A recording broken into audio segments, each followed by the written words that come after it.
Friends, ಅಸ್ಸಲಾಮ್ ಅಲೈಕುಮ್. ನಾನಿವತ್ತು ಮಾಡಲಿಕ್ಕೆ ಹೊರಟಿರುವಂಥದ್ದು ಕಡುಬು ಪಿಂಡೆ ಅಂತ ಹೇಳ್ತಾರೆ ನಮ್ಮ ಭಾಷೆಯಲ್ಲಿ, ಬ್ಯಾರಿಯಲ್ಲಿ. ಇಲ್ಲದಿದ್ದರೆ ಪುಂಡಿ ಅಂತ ಹೇಳ್ತಾರೆ ತುಳುವಲ್ಲಿ. ಈಗ ಅದನ್ನು ಮಾಡಲಿಕ್ಕೆ ನೋಡಿ, ರೈಸನ್ನು ನಾನು ನೆನೆಸಿ ಹಾಕಲಿಲ್ಲ. ಅಕ್ಕಿಯನ್ನು ಹಾಗೇ ಹುಡಿ ಮಾಡಿ ಬಿಟ್ಟು ಮಿಕ್ಸಿಯಲ್ಲಿ ನಾನೊಂದು 3 ಗ್ಲಾಸ್ ತೊಗೊಂಡಿದ್ದೇನೆ. ಹುಡಿ ಆದಮೇಲೆ ನೋಡಿ ರವೆ ಥರ ಮಾಡಬೇಕು. ಹೀಗೆ ಅದು ಯಾವುದಂದ್ರೆ ನಮ್ಮದು ಕುಚಲಕ್ಕಿಯಲ್ಲೇ ನಾನು ಮಾಡ್ತಾಯಿರೋದು. ಇದು ಸೊಸೈಟಿದು ಕುಚಲಕ್ಕಿ. ಅದನ್ನು ಚೆನ್ನಾಗಿ ತೊಳಿಬೇಕಂದ್ರೆ ಅದರಲ್ಲಿ ಡಸ್ಟ್ ಇರುತ್ತೆ ತುಂಬ. ಆ ಡಸ್ಟೆಲ್ಲ ಫುಲ್ ಕ್ಲೀನ್ ಮಾಡಬೇಕು. ಏನಿಲ್ಲ ಅಂದ್ರೆ ಒಂದು 4-5 ಸಲ ಆದರೂ ತೊಳಿಬೇಕು. ಅಂದರೆ ಅದರಲ್ಲಿ ಏನೆಲ್ಲ ವೇಸ್ಟಲ್ಲಿರುತ್ತೆ ಅದೆಲ್ಲ ಹೋಗಬೇಕಲ್ಲ. ಅದ್ರ ನಂತರ ಏನು ಮಾಡಬೇಕಂದ್ರೆ ಅದಕ್ಕೆ ಆ ನೀರನ್ನು ಇದು ಮಾಡಬೇಕು, ರಿಮೂವ್ ಮಾಡಬೇಕು. ಆದಮೇಲೆ ಅದಕ್ಕೆ ಒಂದು ಒಳ್ಳೆಯ ಹೊಸ ನೀರು ಹಾಕಬೇಕು. ಅಕ್ಕಿ ಉಂಟಲ್ಲ, ಮುಳುಗುವವರೆಗೆ ತನಕ ಹಾಕಬೇಕು. ನಾನು ಎಷ್ಟು ಹಾಕಿದ್ದೇನೆ ನೋಡಿ, ಅಷ್ಟು ಹಾಕಿದ್ದೇನೆ. ಅದರ ನಂತರ ಅದನ್ನು ಸ್ವಲ್ಪ ಗ್ಯಾಸ್ ಹಚ್ಚಿ ಒಂದು ಸ್ವಲ್ಪ ಬಿಸಿ ಮಾಡಲಿಕ್ಕೆ ಬಿಡಬೇಕು. ಆಗ ಒಂದು ಸ್ವಲ್ಪ ಉಪ್ಪು ಮತ್ತು ಒಂದು ಸ್ವಲ್ಪ ತೆಂಗಿನೆಣ್ಣೆ ಆದರೆ ತೆಂಗಿನೆಣ್ಣೆ ಹಾಕಿ, ಅಥವಾ ನಿಮ್ಮಲ್ಲಿ ಯಾವ ಎಣ್ಣೆ, ಇದು ಸನ್ಫ್ಲವರ್, ಯಾವ ಆಯಿಲ್ ಕೂಡ ಹಾಕ್ಬೋದು. ಅದು ಇದು ಆಗಬಾರ್ದು ನೋಡಿ, ಉಂಡೆ ಆಗಬಾರ್ದು. ಅದು ಚೆನ್ನಾಗಿ ಇದು ಬರಬೇಕು. ಅದು ನೋಡಿ ತೆಂಗಿನಕಾಯಿ ನಾನು ಅದು ರುಬ್ಬಬೇಕಿತ್ತು, ಕರೆಂಟ್ ಹೋಗಿತ್ತು. ಹಾಗಾಗಿ ನಾನು ಹಾಗೆಯೇ ಹಾಕಿಬಿಟ್ಟಿದ್ದೇನೆ. ಬೆಳಿಗ್ಗೆ ಹೊತ್ತಲ್ಲಿ ಮಕ್ಕಳಿಗೆ ಶಾಲೆ ಹೋಗ್ತಾಗ್ತದಲ್ಲ, ನಾನು ಹಾಗೆಯೇ ಅದನ್ನು ಹಾಕಿಬಿಟ್ಟೆ. ಅದನ್ನು ನೋಡಿ ನಾನು ಕಡಲೆ ಕೂಡ ನೆನೆಸಿಟ್ಟಿದ್ದೇನೆ, ಅದರಲ್ಲಿ ಮೊಳಕೆ ಕೂಡ ಬಂದಿದೆ. ಈಗ ನಾನು ಇದು ಕಡುಬು ಮಾಡಲಿಕ್ಕೆ ಚೆನ್ನಾಗಿ ಹಿಟ್ಟನ್ನು ನೋಡಿ ಇದು ಮಾಡಿದ್ದೇನೆ, ಆರಿಸಿದ್ದೇನೆ ನೀರನ್ನು. ಈಗ ಅದು ನಮಗೆ ಉಂಡೆ ಮಾಡಲಿಕ್ಕೆ ಸಿಗ್ತದೆ. ಉಂಡೆ ಅಂದರೆ ಪಿಂಡೆ ಮಾಡಲಿಕ್ಕೆ ಸಿಗ್ತದೆ. ಈಗ ನೋಡಿ ತರಕಾರಿಗೆ ಸಾರು ಮಾಡಲಿಕ್ಕೆ ಕಾಯಿ ಮೆಣಸು, ನೀರುಳ್ಳಿ, ತೊಂಡೆಕಾಯಿ, ಬಟಾಟೆ ಮತ್ತು ಬದನೆಕಾಯಿ ಎಲ್ಲ ಒಂದೊಂದನ್ನು ಹಾಕಿದ್ದೇನೆ. ಅದರನ್ನೀಗ ಸಾರು ಮಾಡಲಿಕ್ಕೆ ಅಂಥೇಳಿ.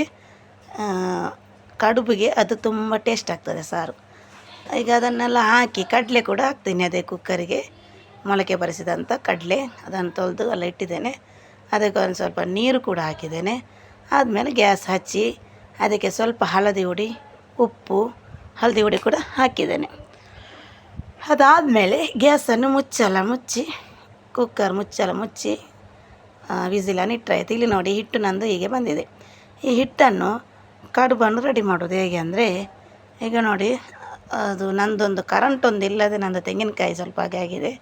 ಕರೆಂಟ್ ಇದ್ದರೆ ನಾನು ಅದರೊಟ್ಟಿಗೆ ಇದು ಮಾಡ್ತೇನೆ. ನಾನು ಅಷ್ಟೊತ್ತಿಗೆ ಕರೆಂಟು ಕೂಡ ಹೋಯಿತು.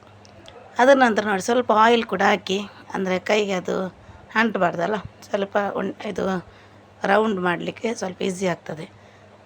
ನಾನು ನೋಡಿ ಕೈಯಲ್ಲಿ ಸ್ವಲ್ಪ ಅದನ್ನು ತಿರುಗಿಸಿ ಉಂಡೆ ಮಾಡಿ, ಇದು ನಮ್ಮದು ತೊಂದೂರು ಅಂತ ಹೇಳ್ತಾರೆ, ನೀವೆಂತ ಹೇಳ್ತೀರ ಗೊತ್ತಿಲ್ಲ, ಇಡ್ಲಿ ಮಾಡೋ ಪಾತ್ರೆ ಅದು ಮುಚ್ಚಳ ಉಂಟಲ್ಲ, ಅದರಲ್ಲಿ ಹೀಗೆ ಮಾಡಿದರೆ ಆಯ್ತು. ಅದು ಚಂದರ ರೌಂಡ್ ಬರ್ತದೆ. ನಾವು 2 ಕೈ ಯೂಸ್ ಮಾಡಬೇಕಂತಿಲ್ಲ.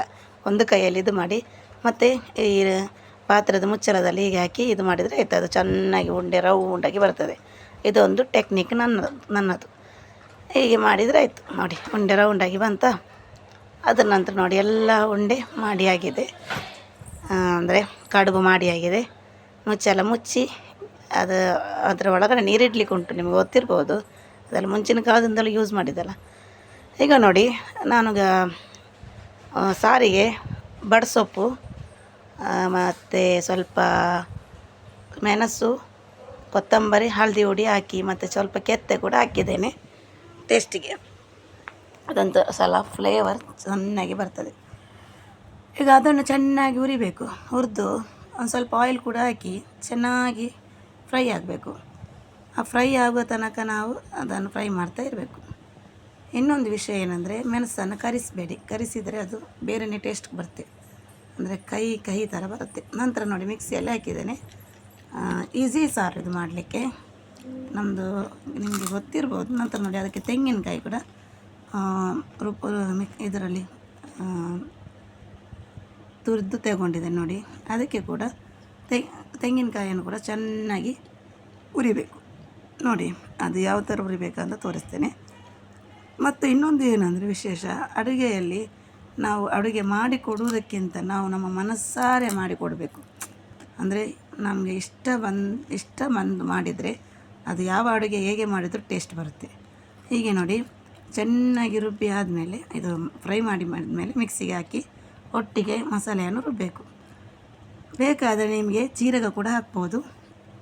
ಬೇಕಾದರೆ ಸ್ವಲ್ಪ ಪರಿಮಳ ಜಾಸ್ತಿ ಅಂದರೆ ಒಂದು ಸಲ ಟೇಸ್ಟ್ ಇನ್ನೂ ಜಾಸ್ತಿ ಬೇಕಂದ್ರೆ ಜೀರಗ ಹಾಕ್ಬೋದು. ನಾನು ಯೂಸ್ ಮಾಡಲಿಲ್ಲ ಜೀರಗ, ಯಾಕಂದರೆ ನಮ್ಮ ಮನೇಲಿ ಜೀರಗದ ಫ್ಲೇವರ್ ಇಷ್ಟ ಆಗೋದಿಲ್ಲ. ಅದಾದಮೇಲೆ ನೋಡಿ ಇದು ಮಣ್ಣಿದ್ದು ಪಾತ್ರೆ ಇಟ್ಟಿದ್ದೇನೆ, ಅದಕ್ಕೆ ನಾನು ಆಯಿಲ್ ಹಾಕಿದ್ದೇನೆ. ನೋಡಿ ತರಕಾರಿ ಎಲ್ಲ ಬೆಂದು ಸಿಕ್ಕಿದೆ. ಅಂದರೆ ಕಡಲೆ ಸ್ವಲ್ಪ ಬೇಯಬೇಕಲ್ಲ ಜಾಸ್ತಿ ಹೊತ್ತು, ಇಲ್ಲದೇ ಅದು ಗಟ್ಟಿ ಇರುತ್ತೆ. ನಂತರ ನೋಡಿ ಎಣ್ಣೆ ಹಾಕಿ, ತೆಂಗಿನ ಎಣ್ಣೆ ಹಾಕಿ ಅದಕ್ಕೆ ಸಾಸಿವೆ ಕೂಡ ಹಾಕಿದ್ದೇನೆ. ಸಾಸಿವೆಗೆ ಇದಾಗ ನೋಡಿ ನಂದು ಕಡುಬು ಬೆಂದಾಗಿದೆ. ಇದು ಸಾಸಿವೆ, ಈಗ ಬೇವಿನ ಸೊಪ್ಪು ಹಾಕಿದ್ದೇನೆ. ನೋಡಿ ಹೀಗೆ ರುಬ್ಬಿ ಸಿಕ್ಕಿದೆ.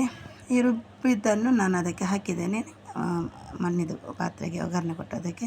ಈಗ ತರಕಾರಿ ನೀರನ್ನೇ ನೀವು ಯೂಸ್ ಮಾಡಬೇಕು, ಯಾಕೆಂದರೆ ತರಕಾರಿ ನೀರೇ ಒಳ್ಳೆಯದು. ಈಗ ನಮ್ಮದು ಡೈರೆಕ್ಟ್ ಪುನಃ ನಾವು ನೀರು ಹಾಕಿದರೆ ಅದು ಟೇಸ್ಟ್ ಬರೋದಿಲ್ಲ.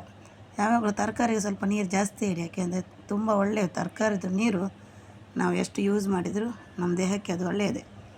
ಅದರ ನಂತರ ಏನು ಮಾಡಬೇಕಂದ್ರೆ ಕುದಿಸಲಿಕ್ಕೆ ಬಿಡಬೇಕು. ಸ್ವಲ್ಪ ಉಪ್ಪು ಕೂಡ ಹಾಕ್ಬೇಕು. ನನಗೆ ಸ್ವಲ್ಪ ಉಪ್ಪು ಕಮ್ಮಿ ಇತ್ತು, ಉಪ್ಪು ಹಾಕಬೇಕು. ನಂತರ ನೋಡಿ ತರಕಾರಿ ಎಲ್ಲ ಹಾಕಿ, ಈಗ ಕುದಿ ಬಂದ ಮೇಲೆ ತರಕಾರಿ ಎಲ್ಲ ಹಾಕಿದ್ದೇನೆ. ನೋಡಿ ಚೆನ್ನಾಗಿ ಇದಾಗಿದೆ, ಬೆಂದು ಸಿಕ್ಕಿದೆ.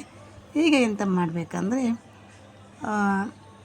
ನಿಮಗೆ ಬೇಕಾದರೆ ಉಪ್ಪು ಹಾಕ್ಬೋದು, ತೆಳು ಮಾಡಬೇಕಂತ ತೆಳು ಮಾಡ್ಬೋದು. ನಂದು ಸ್ವಲ್ಪ ಇದು ಸಾರು ದಪ್ಪಾಗಿದೆ, ನಾನು ಸ್ವಲ್ಪ ನೀರು ಹಾಕಿದ್ದೇನೆ. ಇದು ನಮಗೆ ಮಧ್ಯಾಹ್ನಕ್ಕೆ ಮತ್ತು ಮಾರ್ನಿಂಗಿಗೆ ಸಾಕು. ನನ್ನ ಮಕ್ಕಳಿಗೆ ಶಾಲೆಗೆ ಹೋಗುವಾಗ ನಾನು ಬೆಳಿಗ್ಗೆ ಸಾರು ಮಾಡಿ ನಾಷ್ಟ ಮಾಡಿಯೇ ಕಲಿಸೋದು.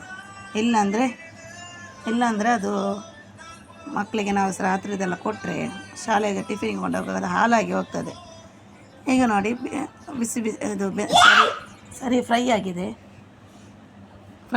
ಬಿಸಿಯಾಗಿದೆ, ಕುದೀತಾ ಉಂಟು. ನೋಡಿ ತರಕಾರಿ ಎಲ್ಲ ಒಳ್ಳೆ ತರಕಾರಿ ಮತ್ತು ನಮ್ಮದು ಮಸಾಲೆ ಎಲ್ಲ ಒಳ್ಳೆ ಇದು ಬಿಸಿ ಬಿಸಿಯಾಗಿ ಕುದಿದಿದೆ. ಈಗ ನೋಡಿ ನಮ್ಮದು ಕಡುಬು ನೋಡಿ, ಸೊಸೈಟಿ ಅಕ್ಕಿಯಲ್ಲಿ ಮಾಡಿದ ಕಡುಬು ಹೇಗುಂಟಂತ ನೀವು ಕೂಡ ಟ್ರೈ ಮಾಡಿ ಮನೆಯಲ್ಲಿ. ಮತ್ತು ಕೆಲವರು ಹೇಳ್ತಾರೆ ಸೊಸೈಟಿ ಅಕ್ಕಿಯಲ್ಲಿ ಏನು ಮಾಡಲಿಕ್ಕೆ ಆಗೋದಿಲ್ಲ ಅಂತ.